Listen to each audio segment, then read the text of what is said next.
Hi, Catch-Up Crew. Hi, Trish. That's what we've named the disembodied catch-up, the disembodied voice that tells us that the recording has started. Recording in progress. Oh, that makes much more sense. Katie's very confused look there is adorable. Oh. I was really confused because I didn't think Trish was particularly catching up on this one. Hi, Doro. And I was like, I'm pretty sure I've been here and that hasn't been a thing. How have you been? How have all your outdoor adventures been the past few weeks? Good. It's been nice. Yeah. Yeah. It was super cool to go and see Ellie's little part of a farm that she has. And That's sweet. to meet all of her chickens and feed them, and her two geese, which were very honky for a while, and then they got used to me being there with Ellie and they stopped being quite so aggressive. Okay. Did they chase you around the farm, or was it okay? It was okay. We did feed them, so that was always helps. I stopped chasing people if they feed me. Yeah. They then followed us around, like I was following Ellie and then the geese was following me, and we were in a line, and it was very lovely. And then I treated Alan to a night in a very fancy hotel, like so fancy I didn't really know how to behave because I'm not that fancy. And that's a whole nother level of fancy.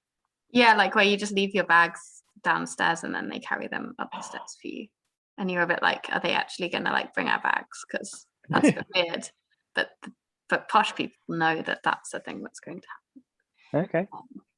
But yeah, my dad sent me some money explicitly for squandering, so I felt like it was a good opportunity to book a night somewhere we would never book normally. And like there was a spa and the pool was hot enough, or like the jacuzzi pool was hot enough. That never happens. It never happens because I'm so fussy, because what's the point if it's like below 38.5? And yeah, that was good. And then we had a massage. Ooh, that's and nice. We ate a Chateaubriand, and it was all very nice. I'm gonna go and make some tea and then come back. I have many poems, including the one which I thought of when you said advice, and it's called A Word of Advice, and I would like to read that one, please, if anyone else has brought it. I haven't brought it, and I think you Bagsy did. I have a poem I'd like to read, but I recognise that the author is problematic, so I will only do it if people are happy with me doing so. I am probably fine with that, given we've had like a whole book by Roald Dahl at Storytime. But I am very happy for people who are not comfortable to say, or to send me a message and say, and things. It's Rudyard Kipling, for the record. Okay. We've also had the Just So stories at Storytime. With all the spanking. So much spanking, too much spanking. And the elephant one. Yeah. What was the one with that one? Was that the spanking one? Yeah, how the elephant got its nose. How the elephant got into kink. Yeah. Just being spanked by all of the animals along the Great Green Limpopo River. So, Wow, that's a very good memory. they're like childhood stories for me. Okay. Because they're so good for reading out loud, because they're so alliterative. My dad really likes them. He really likes, his favorite is The Cat That Walked by Himself. Okay. What's the moral there? Long time. It's just, he's the cat who walks by himself in all places that are alike to him, and it's sort of the origin story of the domestication of animals, I guess, as a fable. So they're not really fables, they're like how the elephant got his trunk, how the whale got his throat, how the camel got his hump. Like they're kind of, they're sort of a bit whimsical. And then there's a few about like the start of language and writing and letters and things. Okay, I don't remember those. They're not animal ones. They've got like a little girl and her dad in them. Okay. Yeah. It was good to see your wedding dress getting another airing. For the first time. Yeah, that's Yeah. cool. Yeah, just one bit of it.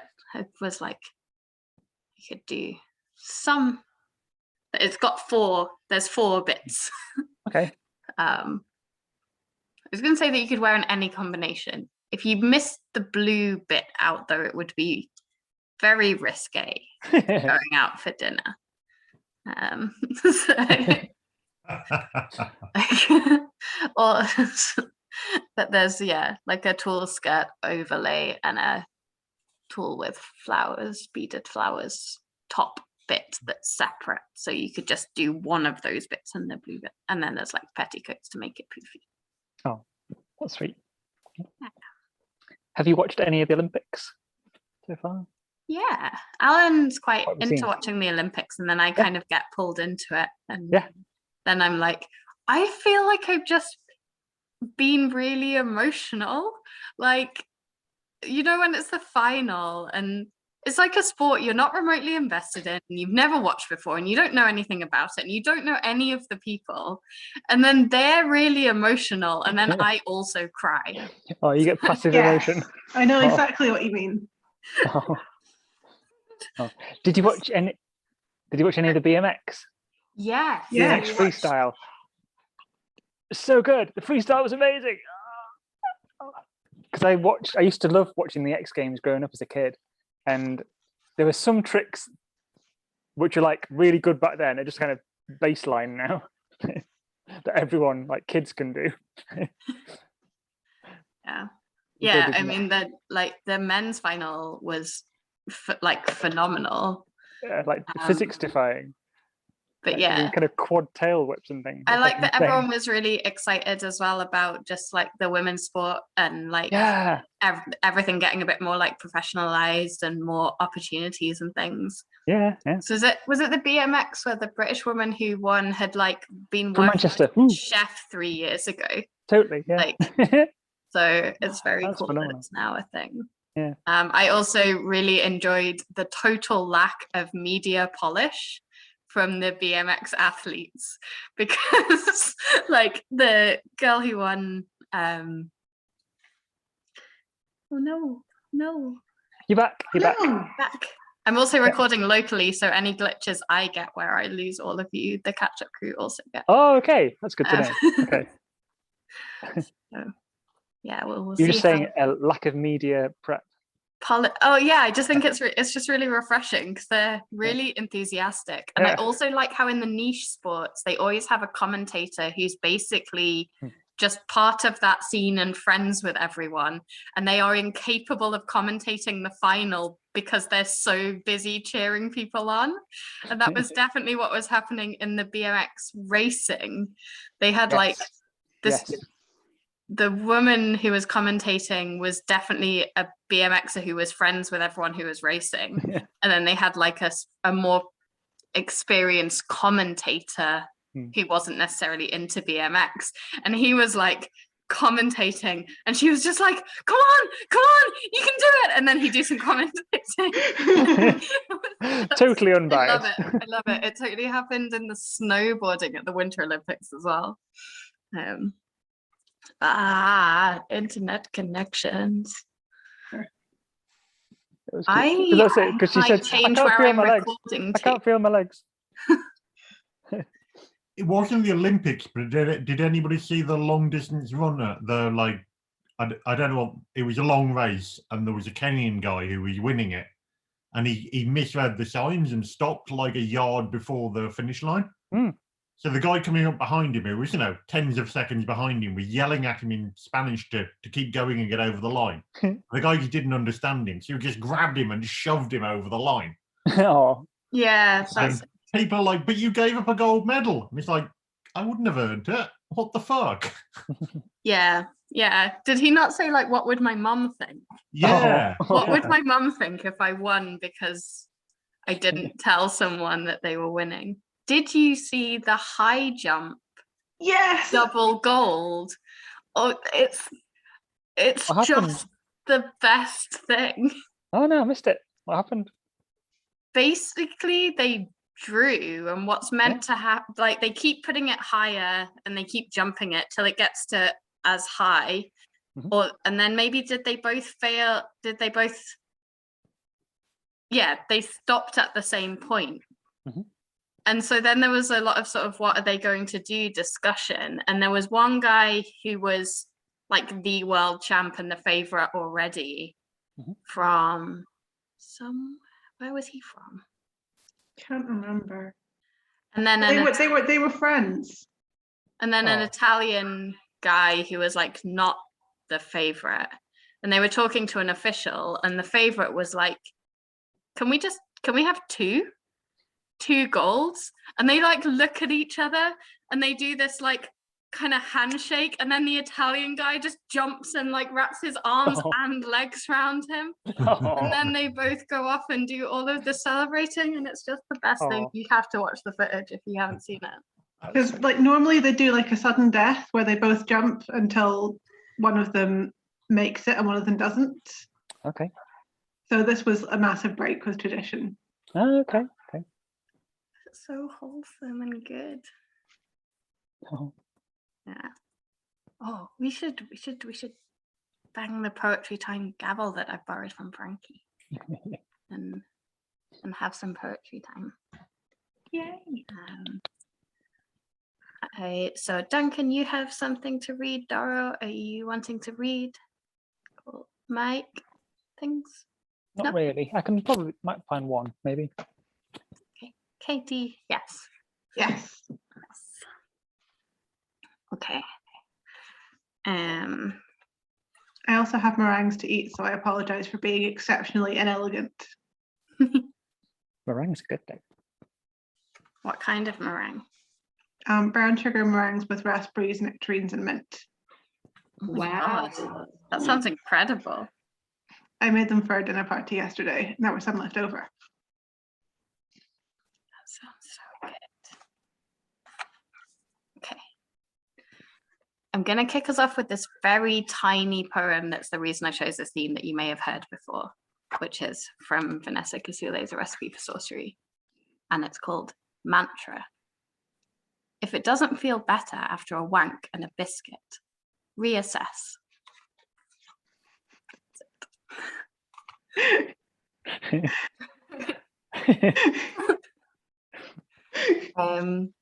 Katie, do you want to do it?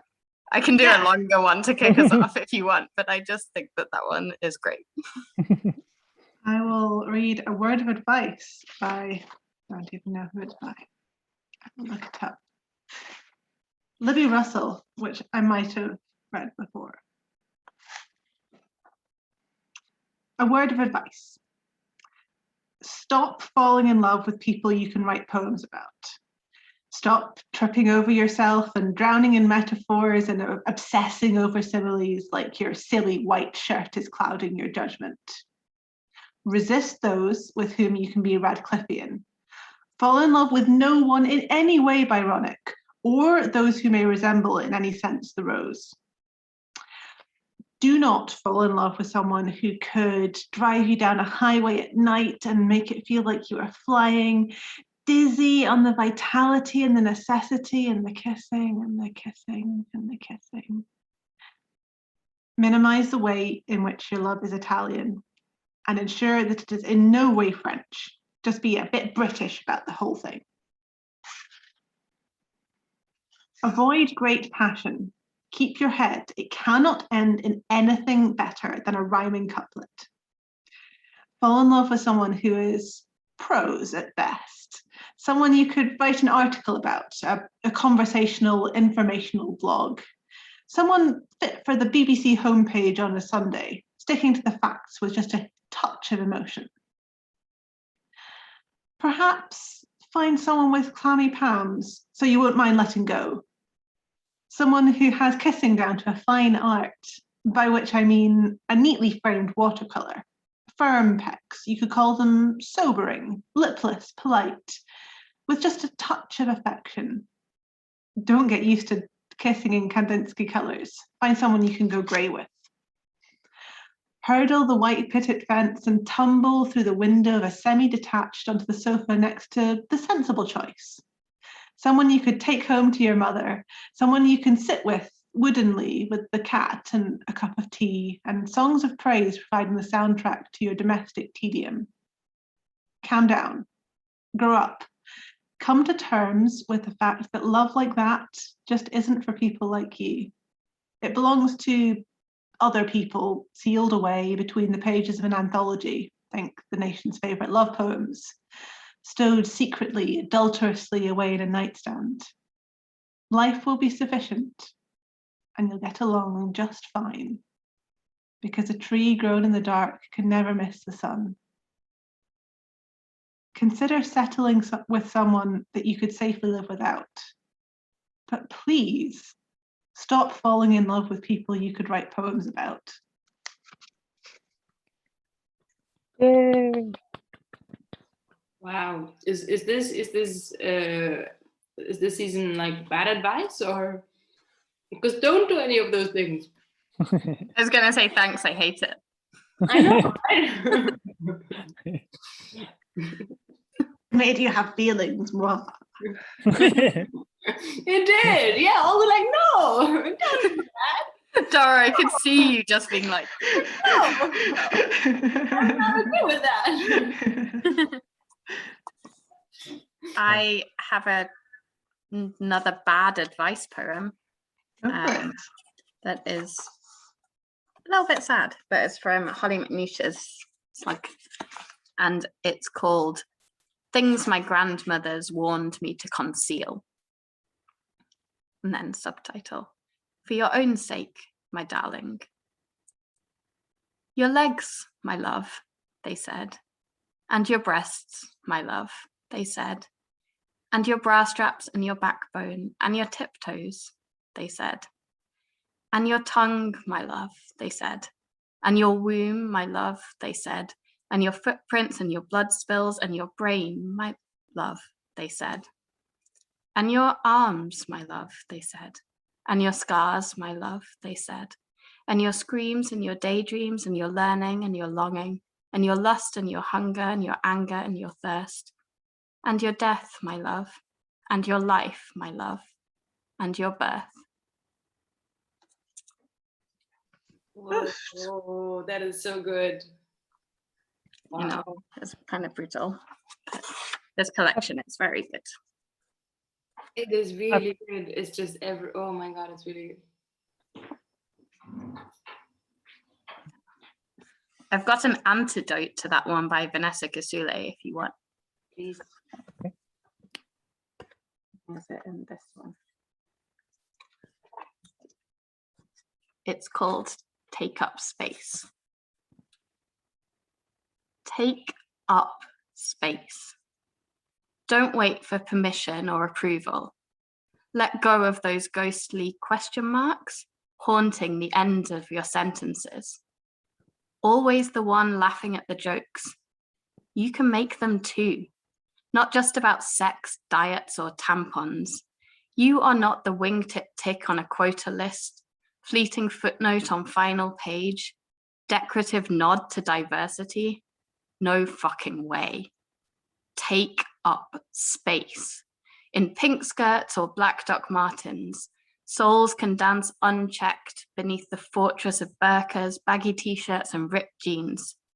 Shave your legs or don't. Smile from ear to ear or don't. Hear a goddess of spit and sweat stumbling in a pit of phoenix ashes. Take up space. Believe the compliments you are given. Babes, you're buff, the absolute buffest. We are indispensable, walking pillars of defiance. In every exhale of breath, assured step of foot towards threshold. The journey has been long, but now take up space in any way you choose. Don't wear your body as if this sacred package of skin, nerves, and blood rush restlessness were an accident, a graceless misstep of fate or fortune. When you hold yourself with joy and purpose, no misguided man can ever make a wounded elegy of your flesh. You go ahead. Take up some more space. Laugh longer and louder. Then laugh longer and louder than what's deemed appropriate. Giggles rising up to the sky, like a chorus of homesick angels. Take a whole page. Take a whole book. Take a whole world. Take up.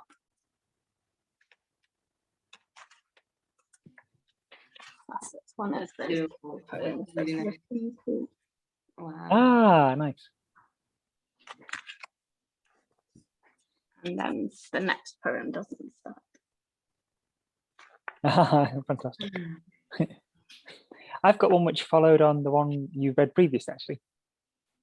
It's by Wendy Coop, sorry, and it's called Some More Light Verse. You have to try. You see a shrink. You learn a lot. You read. You think. You struggle to improve your looks. You meet some men. You write some books. You eat good food. You give up junk. You do not smoke. You don't get drunk. You take up yoga, walk and swim, and nothing works. The outlook's grim. You don't know what to do. You cry. You're running out of things to try. You blow your nose. You see the shrink. You walk. You give up food and drink. You fall in love. You make a plan. You struggle to improve your man, and nothing works. The outlook's grim. You go to yoga, cry and swim. You eat and drink. You give up looks. You struggle to improve your books. You cannot see the point. You sigh. You do not smoke. You have to try.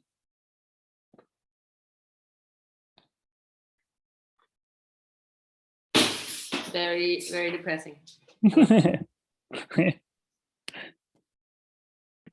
I have an antidote to that one. Yay! This is Today by Jean Little. Today, I will not live up to my potential.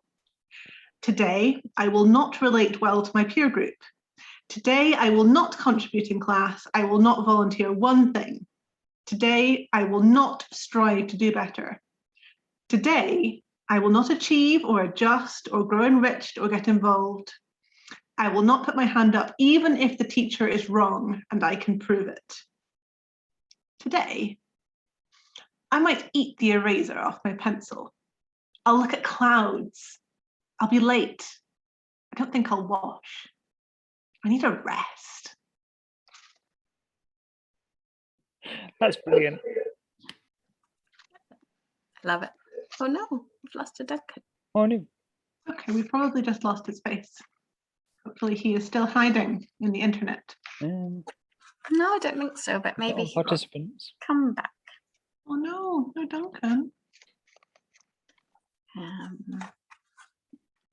Does anyone have one they want to do next, or I can do another one? I have a very short Rupi Kaur one that might fit with the theme that we have been having, if I can find it, which I can. It's called You Belong Only to Yourself. Removing all the hair off your body is okay, if that's what you want to do. Just as keeping all the hair on your body is okay, if that's what you want to do. Yay! That's really cool. Short but sweet. Need to be said.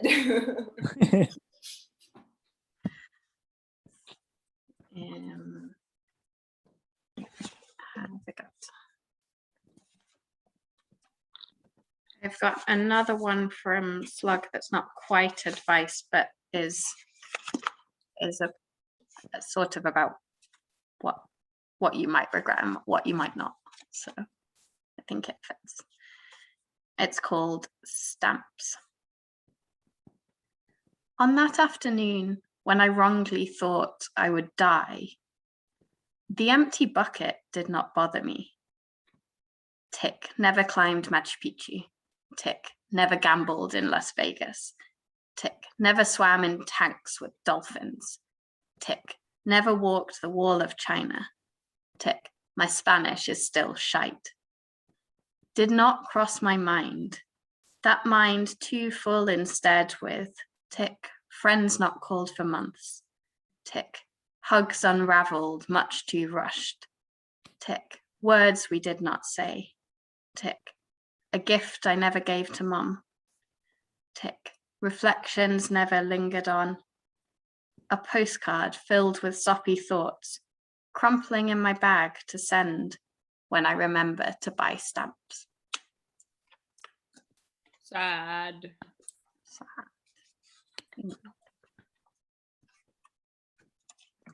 I've I got can do more sad. Oh, okay. Do you want, Mike, is yours not sad? Mine's lighthearted and funny. So Do you want to bring us back up after Katie's sad one? okay, will do. I mean, I have a variety of ones ranging from sad to inspirational.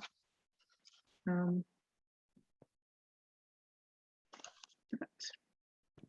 let's go for "And the News Says."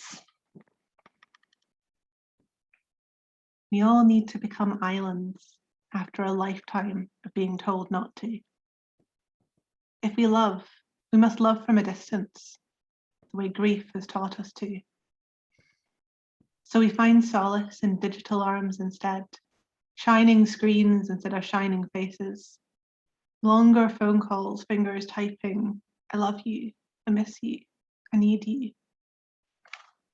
We all pray for our doctors, our nurses, all our caregivers, and try to display the best of human nature. We pretend happy as best we can, even when everything feels damned, because this is what it means to be human. To put on a smiling face and adjust to the new normal bravely. Say gratefully, I'm fortunate, all I must do is my best to adapt to the lonely. When truly we mean, I'd give this whole island up for a hug.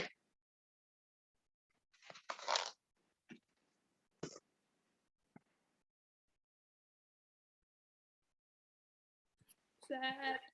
Is that a pandemic poem? Yes. It's a pandemic book.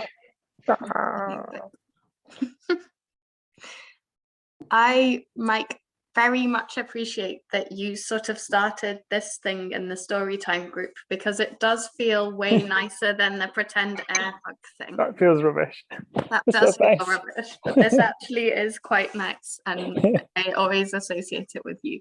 Oh, bless you.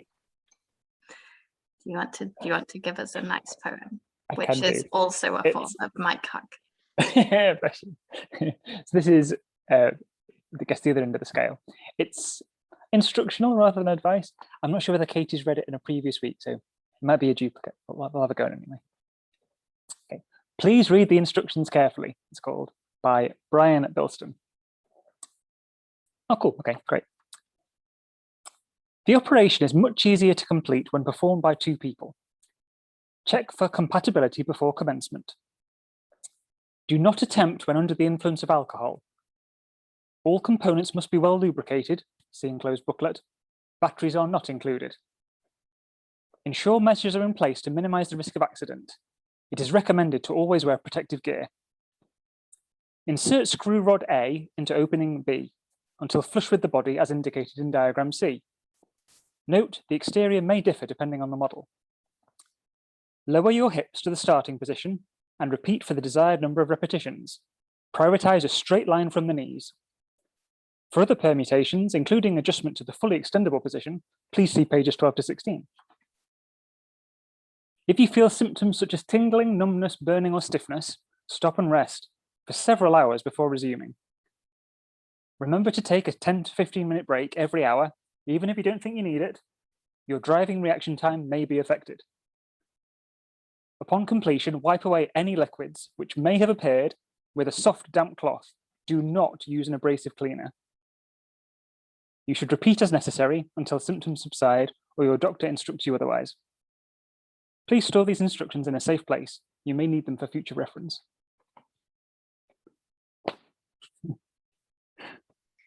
Not sure I will, but I always enjoy Brian Bilston. He's a good person to follow on social media if you want. Yeah. Sort of topical silly poetry. He wrote the one I read about Matt Hancock. Yes. Yes.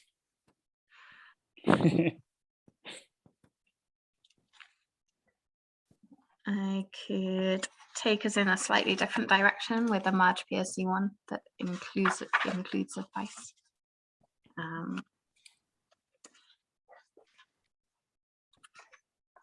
It is called The Seven of Pentacles. Under a sky the color of pea soup, she is looking at her work growing away there, actively, thickly like grapevines or pole beans, as things grow in the real world, slowly enough. If you tend them properly, if you mulch, if you water, if you provide birds that eat insects a home and winter food, if the sun shines and you pick off caterpillars, if the praying mantis comes and the ladybugs and the bees, then the plants flourish, but at their own internal clock. Connections are made slowly. Sometimes they grow underground. You cannot tell always by looking what is happening. More than half a tree is spread out in the soil under your feet. Penetrate quietly as the earthworm that blows no trumpet. Fight persistently as the creeper that brings down the oak.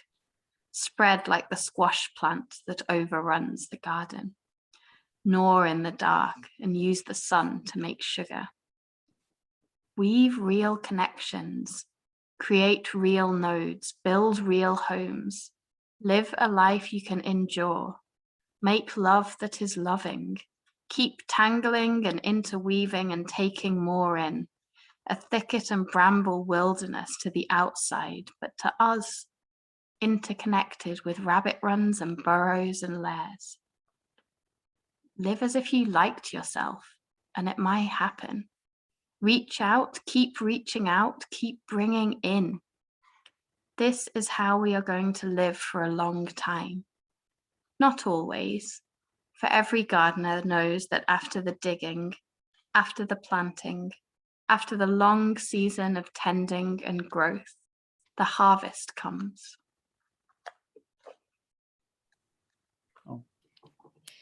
that's really nice. Especially with the COVID poem before.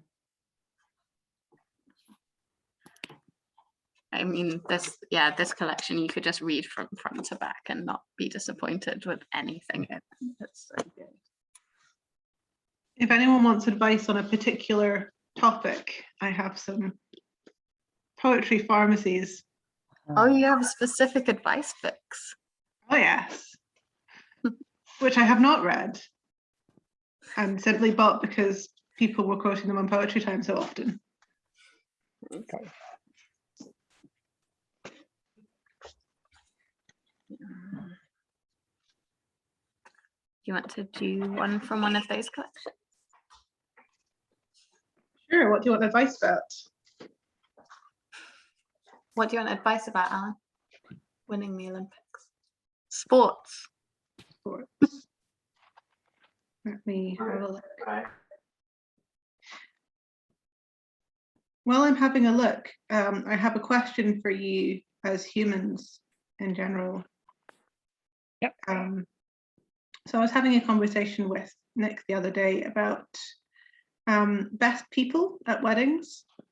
And I wondered what the sort of non-religious thing for godparents might be. And I thought that you people might have an idea. I've heard fairy godmothers, fairy godparents. Yeah. I mean, it's still That's God. beautiful. It is still God. The person responsible for my kid if I die in a tragic accident.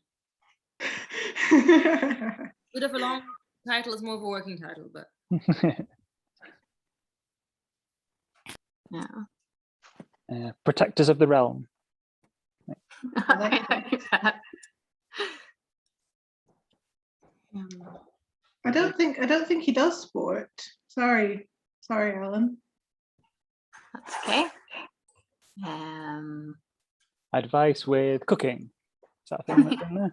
Is it practical things or is it like affairs of the heart? Is there a list of topics? Oh yeah, good thinking. Yeah. Is there Oh, a content? absolutely. There's a long contents.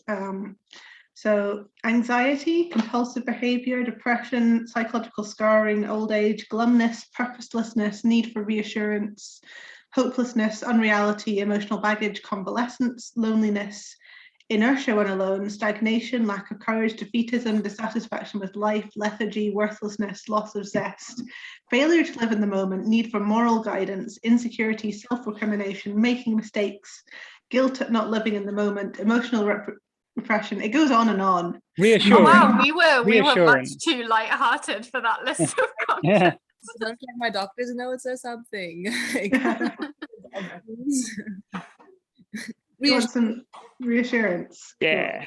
Reassurance is good.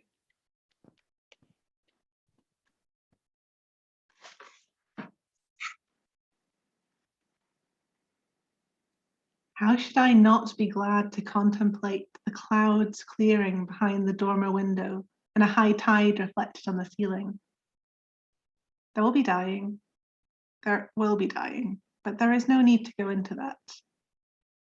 The poems flow from the hand unbidden, and the hidden source is the watchful heart.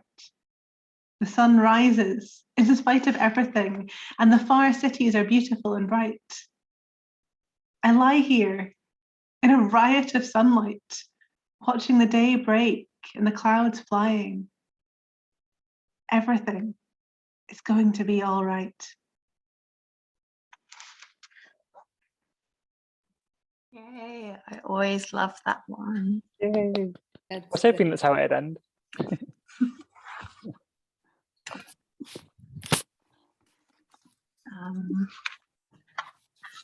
Maybe just wild geese to follow that one. Absolutely, always. Wild geese. You do not have to be good.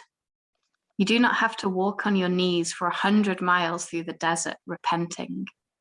You only have to let the soft animal of your body love what it loves. Tell me about despair, yours, and I will tell you mine. Meanwhile, the world goes on. Meanwhile, the sun and the clear pebbles of the rain are moving across the landscapes, over the prairies and the deep trees, the mountains and the rivers. Meanwhile, the wild geese, high in the clean blue air, are heading home again. Whoever you are, no matter how lonely, the world offers itself to your imagination, calls to you like the wild geese, harsh and exciting, over and over, announcing your place in the family of things. Oh, It's a classic for a reason. A good poem. Such a good poem. This is a new to me poetry book that I picked up when I picked up that recipe book for you, Katie. My parents have that one.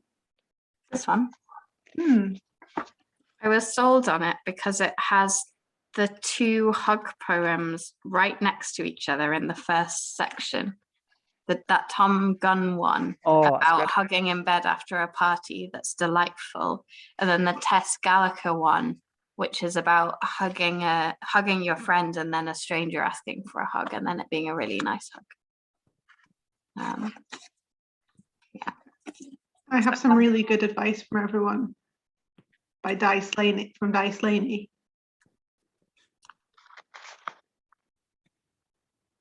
How to knit a sheep. Start with the legs. It helps to grab a hoof before casting on, or he might kick you off. Hold the yarn taut enough to test his strength, loose enough to feel his flank quiver as he bunches shanks to stretch the ply, hoping it will fray. Loop and dip. Add sufficient stitches to keep his interest. Praise his beauty while you unravel him. Tug gently or he'll slip your noose. Twist and roll, turn and back again. Keep your palm against his side as you slide the pins about. Each click a kiss.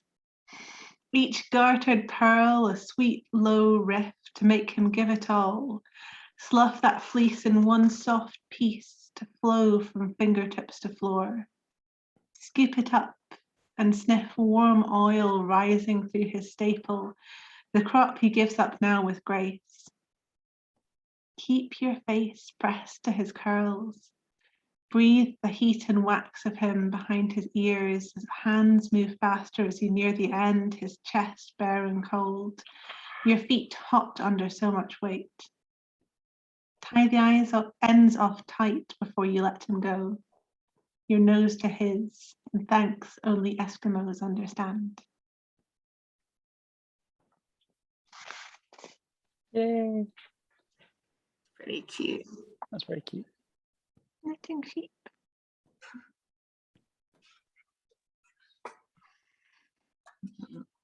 I don't think I have a silly one to go after that.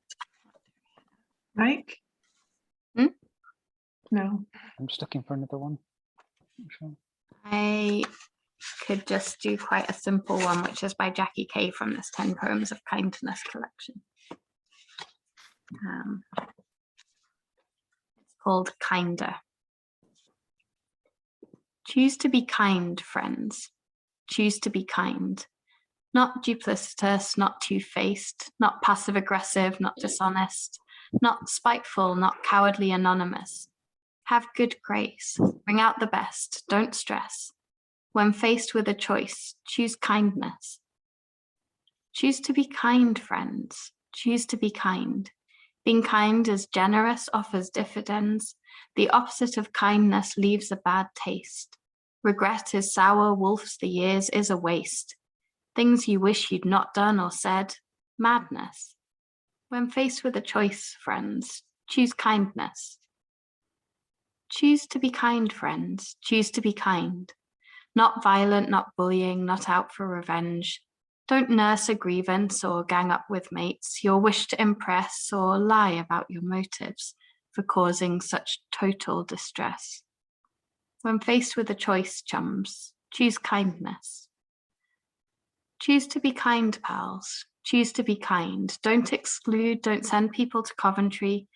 Think for an extra second, step back, step away, or surprise yourself by doing something truly lovely. Be benevolent, be trusty, be friendly, be sound. When faced with a choice, pals, please be kind. Choose to be kind, friends. Choose to be kind wherever you are, on or offline. See what you find. In the street, in your classroom, kindness glows and it shines. At home or away, winter, spring, night or day. Today you know for sure you won't need a reminder. When faced with a choice, it's kind of better to be kinder. You know. It's such a lovely poem. Oh, Tiny collections are really Oh. nice. You gave me one for Christmas. Good. It was great. There's quite a lot of Christmas ones. I can't remember which Christmas one I gave to which person now. Oh no. Oh no. And I have Christmas ones, but I think they're different as well. Christmas crackers. That sound like a good mic clip. I did like pick them for the people at the time. I just when you for like poetry time regulars. Do you want to read another one, Katie? Yes, yes, do. I want to read this one. This is a not depressing one from this book. I think, I hope, if I can find it.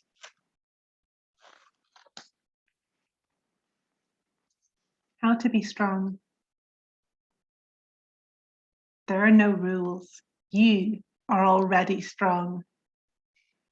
Even when you fall apart to the most public place you know, Even when your knees hit the floor and your trauma meets you in floods. Even when your body racks with sobs fashioned in the belly of a tsunami. Even when the sorrow feels like the endless nature of drowning, your grit is right there inside you. Your strength is within you always to call up when you want to. And besides, didn't anyone ever tell you that endurance, that resilience, that strength looks so different on us all? On some, it looks like still waters.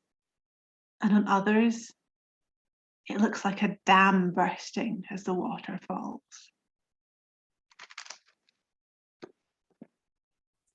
Love that one.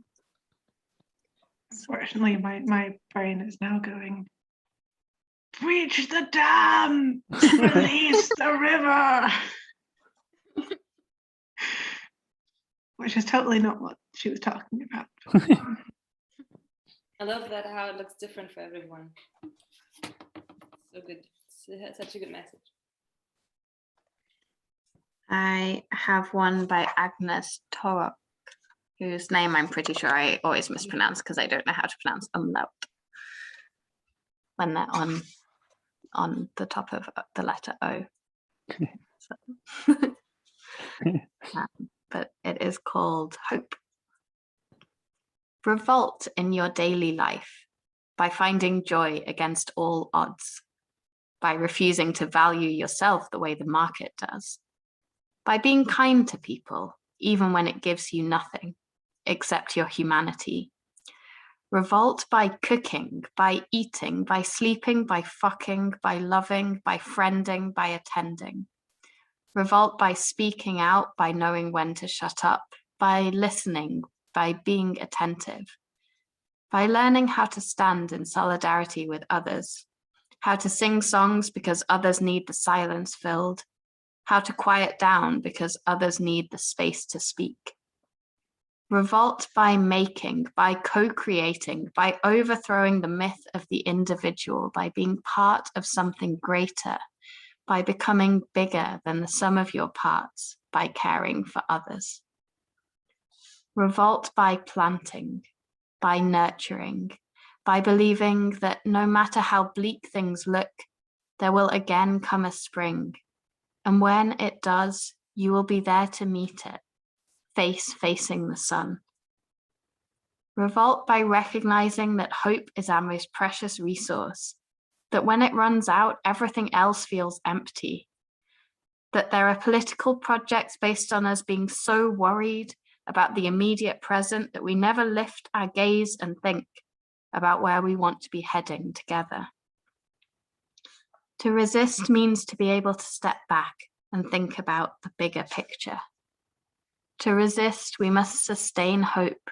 We must find the seeds of it and grow it, nurture it, harvest it, redistribute it.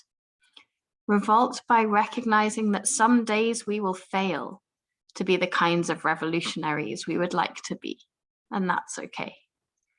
That self-compassion is also kindness, that kindness is also revolt, that self-care is part of community care, but not the entirety of it. Revolt by allowing others to shift priorities, even when you would like them to be focused on what you think is most important. Because life happens, let it. Revolt by allowing yourself to love too, to care too, and be hurt too. Revolt by allowing your full humanity and recognizing always that humanity in others. Revolt by refusing to give in, by crashing into open arms, by bunking down and holding on when nothing else feels possible. But never, never ever giving up on hope.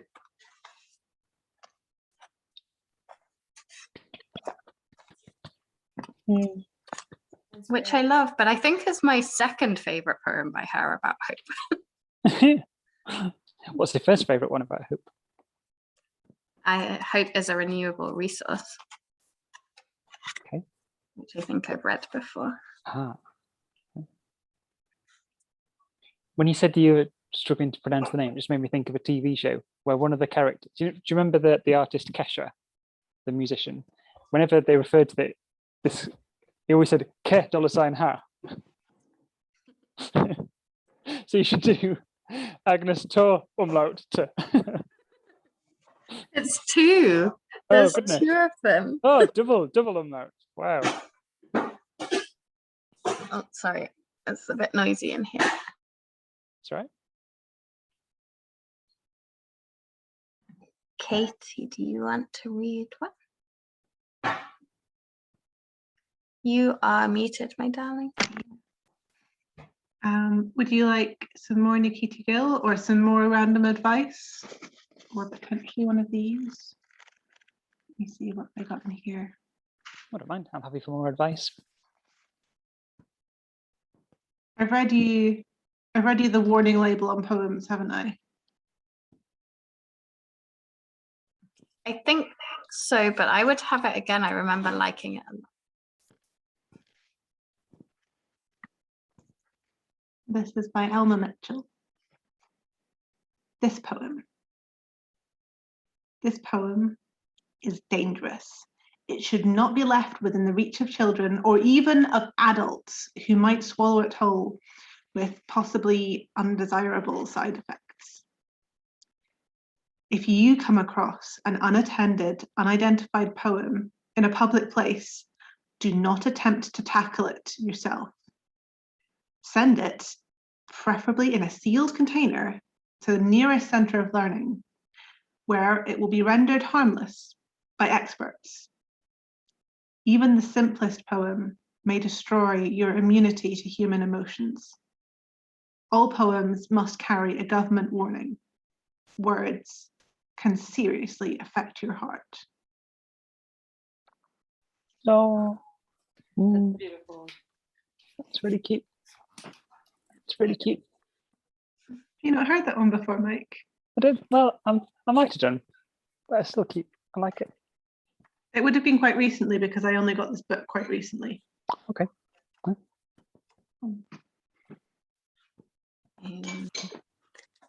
How are your meringues?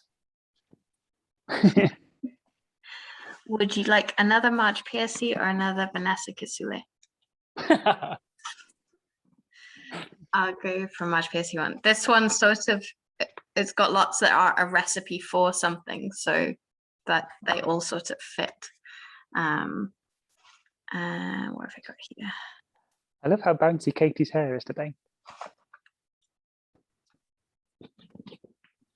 I somehow managed to let my fringe grow out far too far to be able to be a fringe without really noticing. It was like it just happened overnight. I was like, oh, I should get my fringe trimmed at some point soon. And then I just woke up and I was like, this is too long to be a fringe.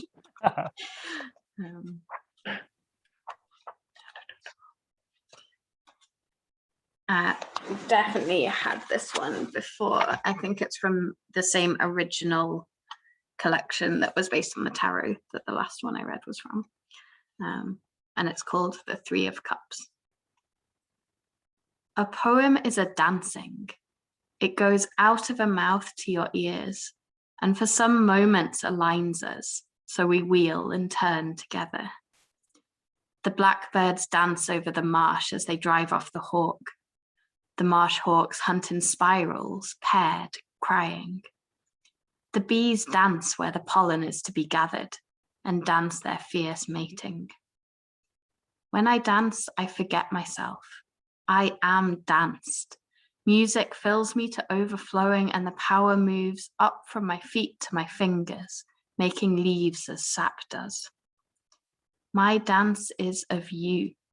We are dancing together through scattered, atomistic as Brownian motes. The same music holds us. Even after we have discovered we are death's darling children, born of the printout, the laser, the war game, we still must bear joy back into the world. We must shake off the oil of passivity and no more be spectators, even before the mask of our own dark and bright dreams. We grew up in Disneyland with ads for friends and believed we could be made new by taking a pill. We wanted instant revolution, where all we had to add was a little smoke. We shall survive only if we win. They will kill us if they can, and killing is what they do best. We have learned to do nothing well. We are still strangers to our bodies. Tools fit awkwardly in our hands. Our weapons explode. We speak to each other haltingly in phrases they gave us. Taste what is in your mouth. If it is water, still taste it. Wash out the cups of your fingers. Clean your eyes with new tears for your sister. We are not less political if we remember that the universe itself pulses like a heart, that the blood dances with us, that joy is a power, treading with hooves and talons on our flimsy bodies, that water flows and fire leaps and the land gives strength if you build on it with respect, if you dance on it with vigor, if you put seeds in with care and give back what is left over, that a ritual of unity makes some of what it pretends, that everything is part of something else. Oh, wow. That imagery. Like, it's like, oh my God, that line. Oh my God, that line. Oh my God, that line. Ah. That's how I feel about that one. I love it so much. Yeah. As a random, completely unrelated comment that's only relevant because it's to do with Bina, Nick was trying to explain how unromantic he was the other day, and he was like, "I'm as romantic as a stone." Oh no, I referentially romantic.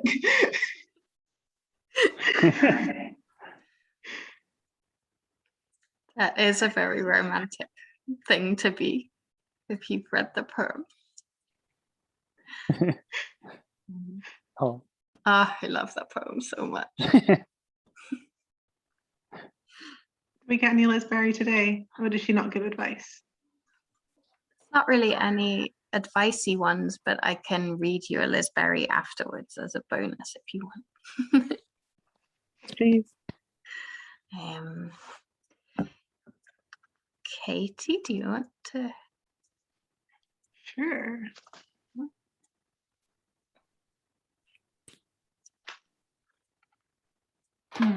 How depressing are you feeling?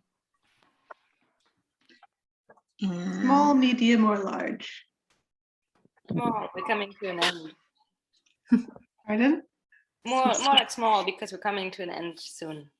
Okay.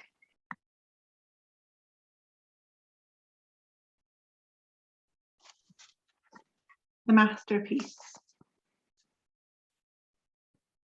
If all a lifetime must be is the noise between two silences, then there is no reason we cannot turn existence into the most beautiful masterpiece we ever make. Let the sky feel like a symphony God composed just for you. Let the crimson roses paint awake their brightest colors, all for you. Let the grief that is telling you stories remember it is not invited to stay. Let the love you do not know how to give anymore dance out of you another way. Let every person on this planet rise one morning and think, what good can I do to nourish the soul?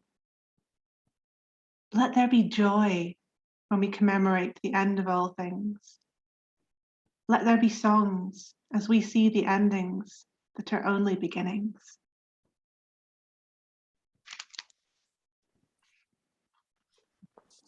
That's so lovely.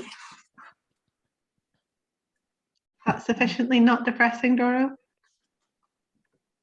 Yes, that is very beautiful. Yeah. That's a very good level of not depressing. So I have an essay Kasile one I would like to end on called A Personal Malleable Manifesto. Before I read that, does anyone want to read anything else? And then we can just go into bonus poetry time because that's the thing we do. I don't think so. Think of something after, that's fine. So this is from Joyriding the Storm. It's a personal, malleable manifesto. 1. Reserve the right to be wrong at all times. 2. Do not seek to be the best, seek to love it the most. 3. Laugh at yourself. You are ridiculous after all. 4. Humble yourself. Stop being such an ardent, fawning member of the cult of you. When someone gets something you wanted for yourself, spit out the glass shards of pride in your throat and be happy for them. They probably worked just as hard as you, if not more so. Your moment will come soon enough, and with that a scattering of battered egos. No victory is ever wholly sweet. 5. For every one thing you blame your parents for, there are 20 silent blessings they have given you that you are too young and graceless to comprehend. 6. Do not engage in conversations that make your skin feel tight and your heart weary. Do not sit down to lunch with girls who wish to lick at the carcass of your inner demons. Do not laugh at jokes plucked from the rotten fruit of malevolence and ignorance. Do not be seduced into saying things your tongue will never forgive you for. Make your vague excuses and walk away. 7. I know it's hard sometimes. I know it's hard sometimes. 8. Wear prom dresses to Sainsbury's and sequins to casual coffee dates. Don't wait for special occasions that will never come. Youth was made for bright colors and hemlines that hug upper thighs. Give your future elderly self something to smile fondly about. 9. Do you want or do you want to be wanted? Assess why your stomach flutters the way it does. Perhaps you're more in love with the view from the pedestal you have been placed on than the heartsick person who put you there. 10. As long as you still feel that singular seizure of joy in your stomach at the opening bars of Stevie Wonder's Isn't She Lovely? There is hope for you. 11. Opinions are made of putty, not concrete. 12. Observe. Never let your eyes go into autopilot mode. It is a wicked and inexcusable waste of a weird and wonderful world. 13. Kisses are an urgent expression of something momentous, not an inarticulate filler of awkward silences. 14. Ditto sex. You do not have to have sex to be sexy. Your patience will pay off. Clothes will melt off of their own accord under the right fingers. 15. We are all, for the most part, and in the grand soaring sweep of things, inconsequential. This fact will either weigh you down or make you airborne. 16. Count the small but improbable miracles. You've made it this far. Remember that. You've made it this far.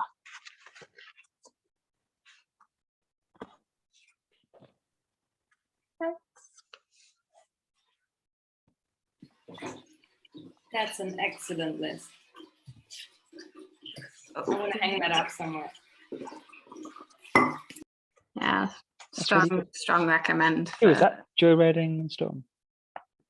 Yeah, they're both Vanessa Kisuule. Uh-huh. She is, or was, Bristol's poet laureate for a while. And again, these are definitely collections where just like everything is great. Everything in them is great.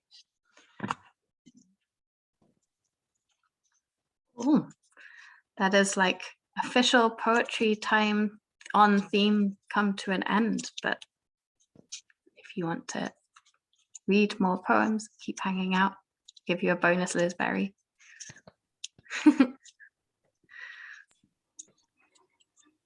Do you have One you want from Lisbury? Are we doing this on the clock, or are we saying goodbye to the catch-up crew? Oh, oh, Do the catch-up crew want a bonus Lisbury? I bet they do. probably. Well, tough.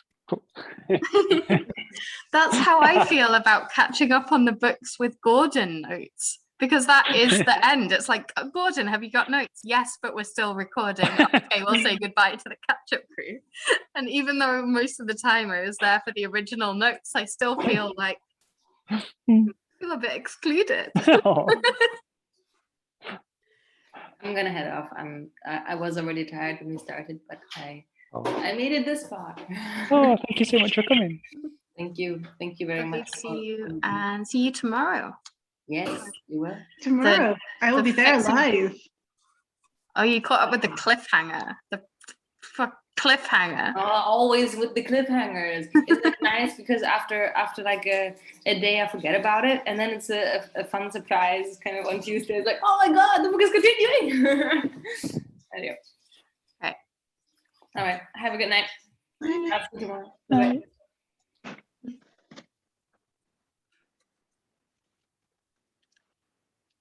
What? Do I have a bonus Lisbury that I'm specifically requesting? Yeah. Have you read all of them to us now? I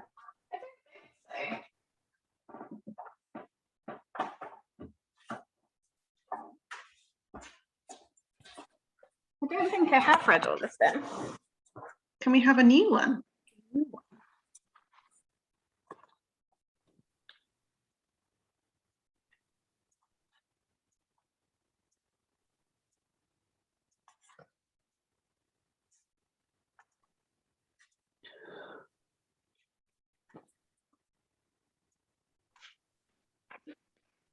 And after that, will you read the one from like the first poetry time? I can't remember who read it. It might have been Frankie, about the 10 ways not to dissuade your neighbor not to steal your wheelbarrow. And I don't know if I can get through that without getting the giggles, but I can try if I can find it. I'll find it. That's a really good one. Yeah. Was that Lisbury? I No. don't think so. Right, okay.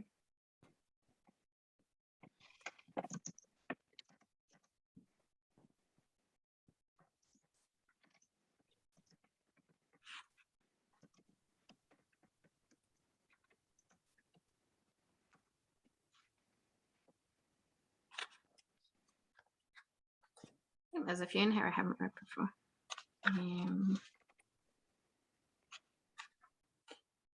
I could read The Bone Orchard Wench, which is a cemetery, a bone orchard. The Bone Orchard Wench. Haunted I was, always looking for Jeff. I'd try and catch him in the cataracty eyes of the old girls, taste him on the coins they give her, ear to the marble. I'd listen for him, gulp the air when the creme chimney sighed. Spying on a burial in the snow, I caught his face in the window, the slow rolling hearse, smoke gooling from the wreath of his mouth. I get up going home, night owled, robbed a bear from a babby's grave, unpicked its stuffing, so woodlice scrawled Tissacky on her ons. I felt that bone orchard stare always galloping through her, till I lay, scratting in the soil of a plot, the silver body of a spade in her arms.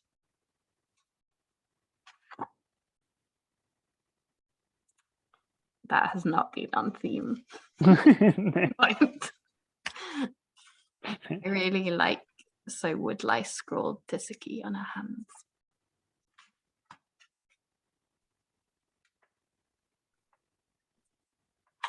I feel Thank like you. the wardrobe wheelbarrow one is a very different vibe now. Sorry. That's okay.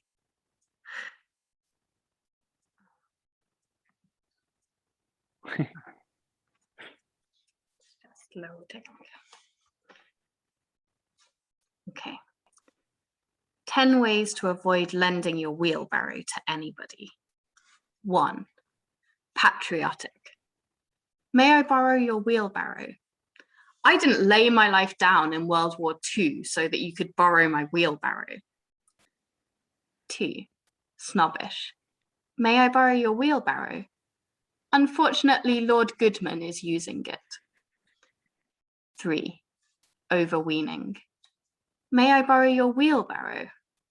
It is too mighty a conveyance to be wielded by any mortal save myself. 4. Pious. May I borrow your wheelbarrow? My wheelbarrow is reserved for religious ceremonies. 5. Melodramatic. May I borrow your wheelbarrow? I would sooner be broken on its wheel and buried in its barrow. 6. Pathetic. May I borrow your wheelbarrow? I am dying of schizophrenia and all you can talk about is wheelbarrows. 7. Defensive. May I borrow your wheelbarrow? Do you think I'm made of wheelbarrows? 8. Sinister. May I borrow your wheelbarrow? It is full of blood. 9. Lecherous. May I borrow your wheelbarrow? Only if I can fuck your wife in it. 10. Philosophical. May I borrow your wheelbarrow? What is a wheelbarrow? I got through it without corpsing. Thank you, Bina. Thank you, Katie, for finding it. That's such a good one.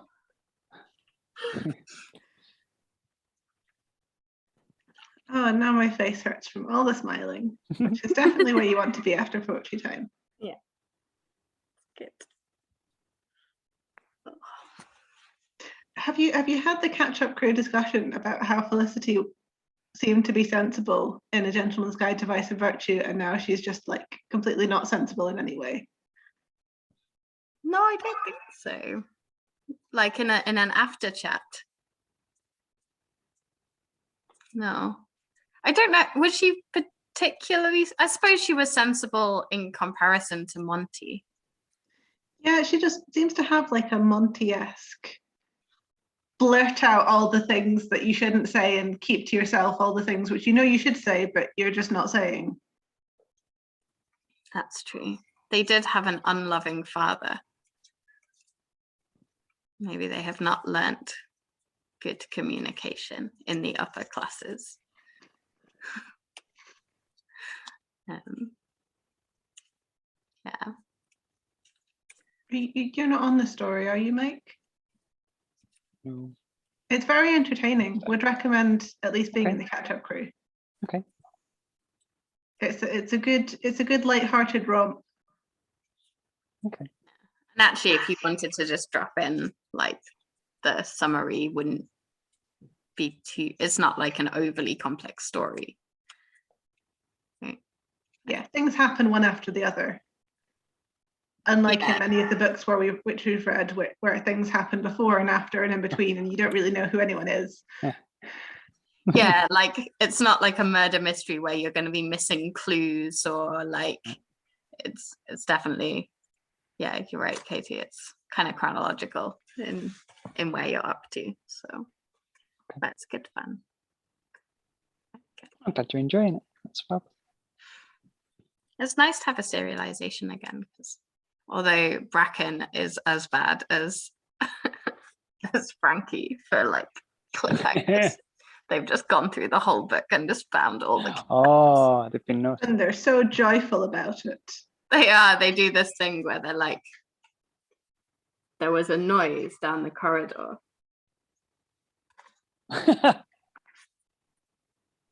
That's the Frankie face. Yeah.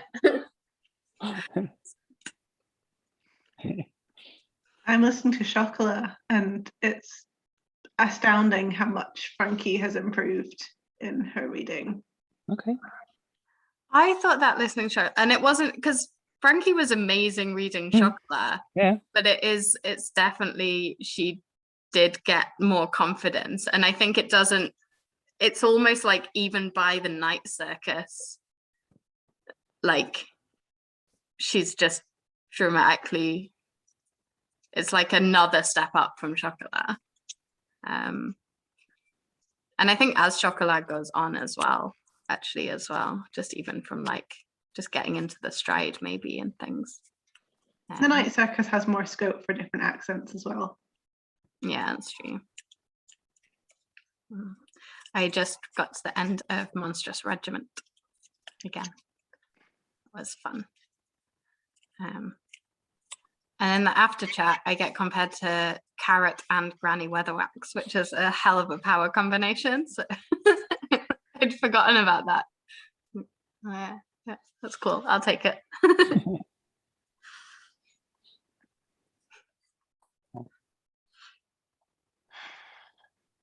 Katie, I'm gonna see a mic this month in 3D.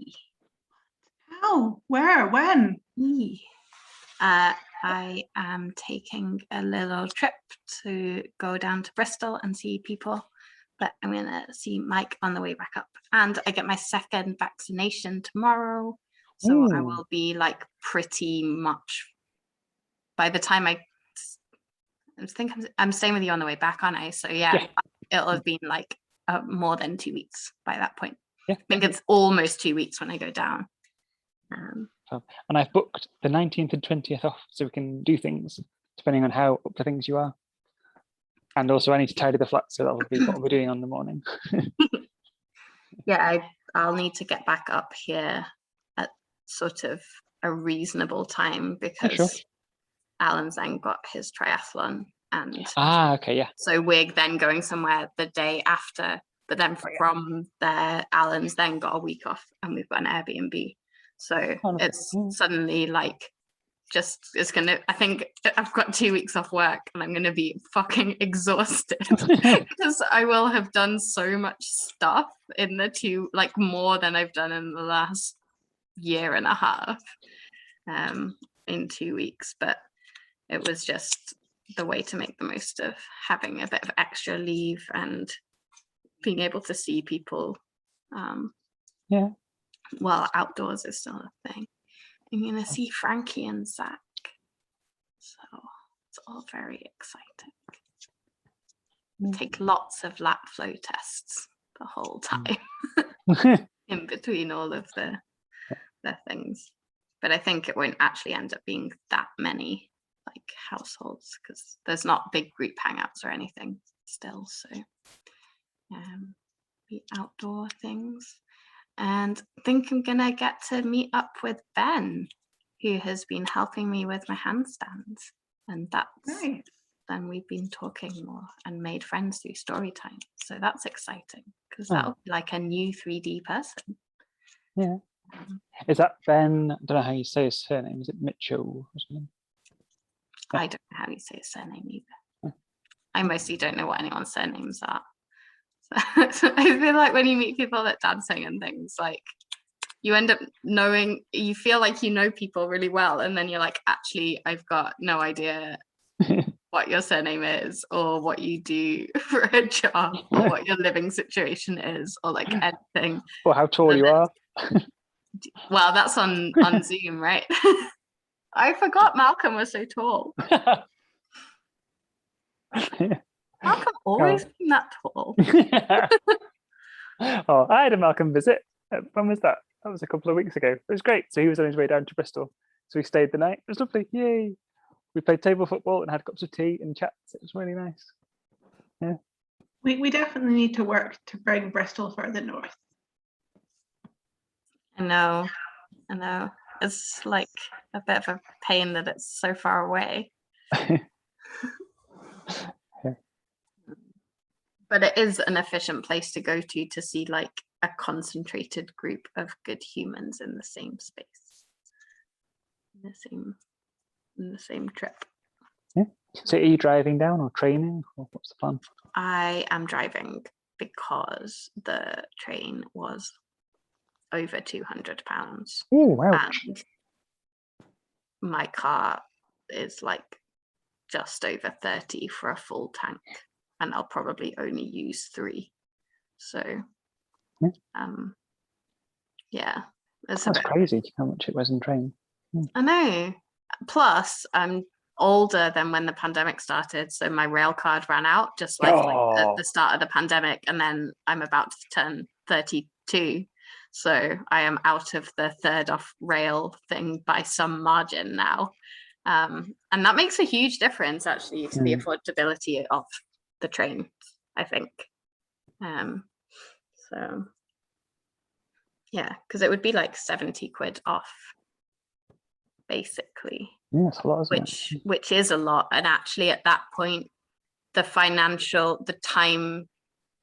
time money benefit, Yes. the benefit of having the time that I don't have to be driving, although I'll just probably listen to a whole story time book. That'll be quite nice. No. But yeah, I prefer to travel by train. It's just it's just too expensive. That's a lot. Which is annoying. And I haven't looked at the flights because I'm just not taking internal flights, but it's probably affordable. Like, it's probably cheaper than petrol and faster. It's probably the most convenient and the cheapest option, but I just can't justify it. So I'm gonna see my parents on the way down and see you on the way back up, so that's a nice excuse. Yay. Yeah. That'd be nice. That'd be lovely. Mike, can I give Yvonne your number? Yes, please. Yeah, of course. Because she's not on Facebook. Okay, yeah, that works. Yvonne's moving. Yvonne's moving to Manchester. Well, that's sad for Glasgow, but good for Manchester. I think she's going to live with Janelle, which will That be was really super sweet. nice. Yeah. That's wonderful. Yeah, that's so cool. It's such a nice thing about like dance community. You're like, sure, this person I know nothing about can live with me because they're your friends. They must be nice. They're a dancer. Yeah. Yeah, it's a good personal recommendation system. Yeah. So is Yvonne a dancer themselves? Yeah. Herself. Yeah. Cool. She is very gentle. Oh. Okay. Just a very lovely, restful human to be around. Oh. Sounds nice. Yeah. Would I have seen it at any events? Or going back in time? Is she an event type person? So she doesn't really travel to events, and you don't really come to Glasgow often. No. Were you at Iron Blues? Yep. I feel like maybe was she at the last Iron Blues? Ah, okay. So you might recognize her when you see her. Oh, great. But yeah, she's Speaking got a of- cool job doing like product design for an outdoor gear company. Okay. Tents and sleeping bags and stuff. Nice. Sounds cool. I was gonna say, speaking of lovely, restful humans and lovely humans in general, should we say goodbye to Catch Up Group? Yes. We've given a whole poetry session of advice, so I don't know if there's any stand-up bits of advice you want to give them to finish the recording, or if we should just tell them we love them and say goodbye. Why don't you tell them that everything will be okay? Okay. Catch up group. Everything is going to be okay. We love you. Goodbye. Bye.